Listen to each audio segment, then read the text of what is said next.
Friends, आज हम करेंगे स्टॉक एंड डाटा का यूनिक क्वेश्चन। इस क्वेश्चन में मैंने कई वैरायटी बिल्ड करी है। ये क्वेश्चन मेरा खुद का ड्राफ्ट करा हुआ, it has not been copy pasted from anywhere else.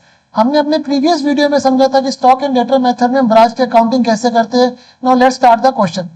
Determine the branch profit and loss on the basis of stock and data method. HO invoice goods to the branch at cost plus 50%. Goods sent to the branch at invoice price 45 lakh rupees.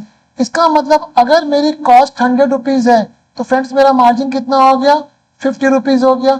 इसका मतलब invoice price कितनी हो गई, 150। It means invoice price in terms margin in terms of invoice price कितना हो गया, 1/3। इस तरह से हमें स्पीडली करना है। तो goods sent to branch at invoice price कितना, 45। हमने स्टॉक अकाउंट में फ्रेंड्स यहाँ पे लिख लिया 45 लाख रुपीज, स्टॉक अकाउंट को डेबिट कर दिया। इसमें कितना मार्जिन इंक्लूड है, 1/3, that comes to 15,000। 15 lakh my mistake, 15 lakh हमने ब्रांच एडजस्टमेंट अकाउंट में फ्रेंड क्या कर दिया, क्रेडिट कर दिया। अब हम आते हैं सेल्स के ऊपर। Sales at branch 10% of the stock was sold on cash at 10% less than invoice price. Branch के पास कुल कितना माल आया था फ्रेंड, 45 लाख। इसका 10% कितना हो गया, 4.5 लाख। ब्रांच ने 4.5 लाख का माल 10% लेस देन इनवॉइस प्राइस पे बेच दिया। इसका मतलब ब्रांच ने ये माल कितने का बेच दिया फ्रेंड्स, 4,05,000 का। तो हमने एंट्री बना दी cash account debit, cash account debit 4,05,000 रुपए फ्रेंड, और हमने स्टॉक अकाउंट को 4,05,000 रुपए से क्रेडिट कर दिया। अब हमने अपने स्टॉक एंड डेटा मेथड के प्रीवियस वीडियो में समझा था कि स्टॉक अकाउंट हम किस पे मेंटेन करते हैं, इनवॉइस प्राइस पे। और जब भी मुझे डाटा गिवन है कि ट्रांजैक्शन मैंने इनवॉइस प्राइस से ऊपर या नीचे करी है, तो मुझे कॉरेस्पॉन्डिंग एडजस्टमेंट स्टॉक अकाउंट से एडजस्टमेंट अकाउंट में ट्रांसफर करनी पड़ती है। अब एडजस्टमेंट अकाउंट की नेचर क्या है, इट्स अ नॉमिनल अकाउंट। अब हम लोगों ने ये बोला था कि अगर ब्रांच सारे का सारा 45 लाख का माल बेच देगी तो ब्रांच को 15 लाख का फायदा होगा, क्योंकि 15 लाख रुपए मार्जिन इंक्लूड है। बट ब्रांच ने कुछ माल बेचा है जो आईपी से कम है। इसका मतलब हम लोगों को ये 15 लाख का मार्जिन कम करना पड़ेगा। हम एंट्री पास कर देंगे branch adjustment account debit 45 to stock account. आप देखिए टोटल कितना हो गया, 4.5 लाख। क्योंकि हमने ये सीखा है कि ब्रांच स्टॉक अकाउंट में ट्रांजेक्शन आईपी पे ही आनी चाहिए। तो जो कैश भी सेल हुई वो कैश अकाउंट को डेबिट करके स्टॉक को डेबिट क्रेडिट कर दिया, और जो हमने कम मार्जिन पे बेचा है उससे एडजस्टमेंट अकाउंट को हमने डेबिट करके ब्रांच स्टॉक अकाउंट क्रेडिट कर दिया। तो फ्रेंड इतना आपको समझ में आया होगा पॉइंट। आइए नेक्स्ट लेते हैं। Certain part of the stock was sold at on credit, sale price being 42 lakh, profit being 1/2 of sale price. यहाँ फ्रेंड प्रॉफिट की बात कर रहा है। ये ट्रांजेक्शन कैसी है मैं आपको समझाता हूं। हमारी सेल प्राइस कितनी है, हमारी सेल प्राइस आ रही है फ्रेंड्स कितनी, 42 लाख। मेरे पास प्रॉफिट कितना है, 1/2 ऑफ सेल प्राइस। यहां मैं वर्ड यूज कर रहा हूं प्रॉफिट। तो प्रॉफिट कितना है, इसका आधा 21 लाख रुपए। इसका मतलब cost price to the HO, actual cost price कितनी होगी, 21 लाख रुपए। इसमें मार्जिन कितना जोड़ा होगा, कैलकुलेटिंग दी इनवॉइस प्राइस 50%, 10,500। इसका मतलब इस जो स्टॉक हमने 42 लाख का बेचा है फ्रेंड, उसकी इनवॉइस प्राइस कितनी है, 31,50,000, और वो हमने कितने का बेचा है फ्रेंड, 42 लाख रुपए का।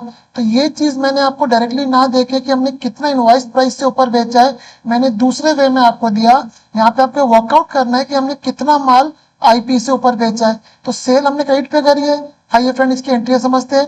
42 लाख रुपीज का माल बेचा है तो स्टॉक अकाउंट क्रेडिट कर दिया फ्रेंड मैंने, और मैंने अपने ब्रांच अकाउंट डेटर्स को डेबिट कर दिया। अब ये जो माल है ये 31,50,000 इसकी आईपी है। हमने कितने का बेचा है, 42 लाख रुपीज का। इसका मतलब ये हमने 10,50,000 रुपए। कैसे, अगर 31,50 में मैं 10,50,000 जोड़ूंगा फ्रेंड, 42 लाख होंगे, तो 10,50,000 रुपए ब्रांच ने ये सामान आईपी से ज्यादा पे बेचा है। और जब ये आईपी से ज्यादा पे बेचा है तो स्टॉक अकाउंट को डेबिट करके the excess amount will be transfer to the adjustment account. तो फ्रेंड होप आपको ये एडजस्टमेंट समझ में आई होगी, ये कैसे करनी है। एग्जाम में भी इसी लेवल की एडजस्टमेंट आपको वैल्यूट करी जाएगी। Closing stock at the branch, मैंने क्या लिखा है, एट इट्स कॉस्ट। ये ब्रांच की कॉस्ट है। ब्रांच की कॉस्ट का मतलब ये क्या चीज है, आईपी है। तो मैंने फ्रेंड 6,75,000 रुपये स्टॉक अकाउंट में सीडी लिख दिया। और आईपी कितना है 675। अब मार्जिन कितना है cost plus 50, it means 1/3 on IP. तो फ्रेंड 67, देखिए 6,75,000 डिवाइडेड बाई 3 करा, 225 मेरा मार्जिन है। और हमने पढ़ा क्लोजिंग स्टॉक पर जो भी मार्जिन होता है वो एडजस्टमेंट में टू स्टॉक रिजर्व करके मैं यहाँ पे लिख दूंगा, मैंने यहाँ पे लिख दिया। होप कितना आपको क्लियर हो रहा होगा। Debtor of 2,10,000 return the goods directly to the HO. Friend one of the best adjustment in this question. आप प्लीज इस पे समझिएगा, मैं आपको रब करता हूँ, थोड़ा सा स्पेस लेता हूँ।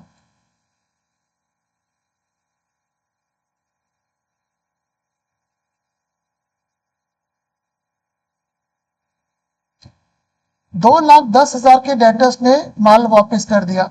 ये क्या चीज है फ्रेंड, सेल प्राइस है। अब हम लोगों ने यहाँ पे देखा सेल प्राइस कितनी है 2,10,000। मेरा प्रॉफिट एलिमेंट कितना था, half of the sale price, 1,05,000 sale price हो गई। इसका मतलब कॉस्ट प्राइस कितनी हो गई 1,05,000।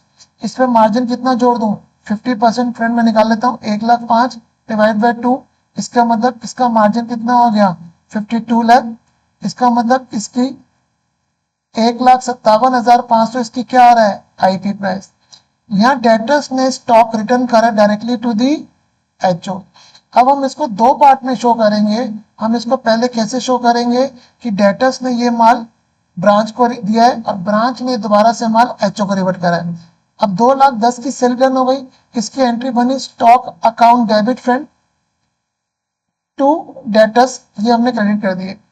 अब अगेन आप देखेंगे ये 2,10,000 सेल प्राइस है जिसकी इनवॉइस प्राइस कितनी आ रही है 1,57,500।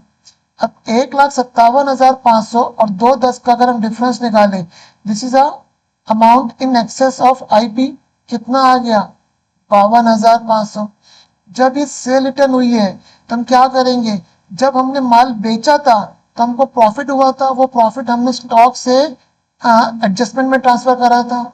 यहाँ पे उस प्रॉफिट का रिवर्सल हो रहा है टू दी एक्सटेंट ऑफ 52,500। ये हम ब्रांच स्टॉक को क्रेडिट करेंगे और एडजस्टमेंट अकाउंट को डेबिट कर देंगे। अभी भी खेल पूरा यहाँ पे नहीं हुआ है। ये माल डेटर्स ने किसको रिवर्ट करा है, सीधा का सीधा एचओ को। अब हम ये दिखाएंगे कि जो ब्रांच के पास माल आया है जिसका आईपी 157,500 था, ब्रांच ने ये एचओ को भेज दिया है। तो हमने 157,500 स्टॉक को हमने क्रेडिट करा क्योंकि माल ब्रांच के पास से जा रहा है। इसमें मार्जिन कितना था फ्रेंड 52,500। फ्रेंड को मुझसे यहाँ पे लिखना रह गया है, तो यहाँ पे भी क्या चीज आएगी 52,500, एक यहाँ पे आएगा और एक यहाँ पे आएगा। तो देखिए एडजस्टमेंट को दोबारा से समझाता हूँ। 2,10,000 का स्टॉक डेटर्स ने सीधा का सीधा एचओ को सेल रिटर्न कर दिया। अब डेटर्स ने जब भी करा है तो हम ये मानेंगे ब्रांच के थ्रू आ रहा है, तो ब्रांच ने पहली एंट्री पास की stock account debit to debtor account. अब हमने ये समझा कि ये जो ट्रांजेक्शन है ये आईपी से ज्यादा है। आईपी से कितना ज्यादा है 52,500। तो हमने क्या करा स्टॉक अकाउंट को फ्रेंड डेबिट क्रेडिट करके ब्रांच एडजस्टमेंट को डेबिट कर दिया।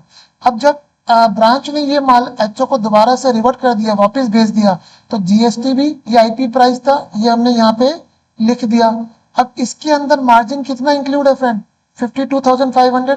मैं यहाँ पे भी गलत बोल गया था, 52,500 यहाँ पे नहीं आएगा, वो डायरेक्टली यहाँ पे आएगा। जैसे 45 लाख रुपए हमने माल बेचा था, तो 45 लाख रुपए जो जीएसटी में हमने यहाँ पे लिखे थे उसमें मार्जिन यहाँ आया था। कॉरेस्पॉन्डिंग जब जीएसटी जब माल ब्रांच एचओ को दोबारा भेज रही है तो उसका मार्जिन यहीं पे आएगा। मैं जरा किसी फ्लो में गलत बोल गया था, इतना समझ में आ गया। Receive rupees 35 lakh from the debtors. तो फ्रेंड्स क्या हुए 35 लाख रुपए डेटर से मिले, मेरे पास 35 लाख रुपए का आप देखेंगे यहाँ पे कैश प्लस हो गया। एंड 50,000 डेटर्स बिकम बैड, 50,000 के डेटर बैड हो गए, पीएनएल को 50,000 से डेबिट कर दिया, तो मेरे पास डेटर का क्लोजिंग बैलेंस आ गया। इसका कोई भी यूज नहीं है to calculate the profitability. Expense at the branch कितना हुआ फ्रेंड 3 लाख रुपए, तो कैश को 3 लाख रुपए से क्रेडिट करा और हमने बीएनएल को 3 लाख रुपए से डेबिट कर दिया। अब यहाँ पे आप देखेंगे कि मेरे पास कैश कितना बचा है, क्वेश्चन कह रहा है कैश 1.5 लाख बचा है, तो कैश 1.5 लाख बचा है। बैलेंस कैश क्या करा होगा, ये हमने एचओ को रेमिट कर दिया, तो एचओ के पास कैश चला गया। अब आप देखेंगे स्टॉक अकाउंट को बैलेंस करते हैं।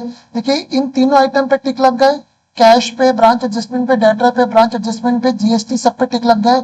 यहाँ पे तो भी स्टॉक अकाउंट में क्रेडिट साइड में एक बैलेंसिंग फिगर आ रही है 225। ये क्या रिप्रेजेंट कर रहा है? इसका मतलब इतने का स्टॉक लॉस हो गया है फ्रेंड। इस स्टॉक लॉस का दो पार्ट करेंगे। इसमें जो आईपी एलिमेंट है, आईपी कितना फ्रेंड? 1/3। तो आपने 2,25,000 डिवाइड बाय 3 करा, कितना आ गया? 75,000 रुपए। तो इसका आईपी एलिमेंट 75,000 है। इससे ब्रांच एडजस्टमेंट को डेबिट करेंगे और रिमेनिंग जो 1.5 लाख रुपए कॉस्ट बची वो ब्रांच पीएनएल को हम डेबिट कर देंगे। इतने मुझे स्टॉक का लॉस हो गया। इतने करने के बाद फ्रेंड्स हम एडजस्टमेंट अकाउंट पे आएंगे। एडजस्टमेंट अकाउंट में बैलेंसिंग फिगर कितनी आ रही है? 21 lakh. It represents my profit, gross profit. इसको हमने ट्रांसफर कहाँ पे कर दिया? ब्रांच पीएनएल में ट्रांसफर कर दिया। और ब्रांच पीएनएल में ट्रांसफर करने के बाद जो मेरे पास नेट प्रॉफिट बचा 16 लाख का बचा, and this is the profit earn by the branch. तो होप ये technical question, good question, conceptual question आपको समझ में आया होगा। Sincere request, please do subscribe my channel. Thank you.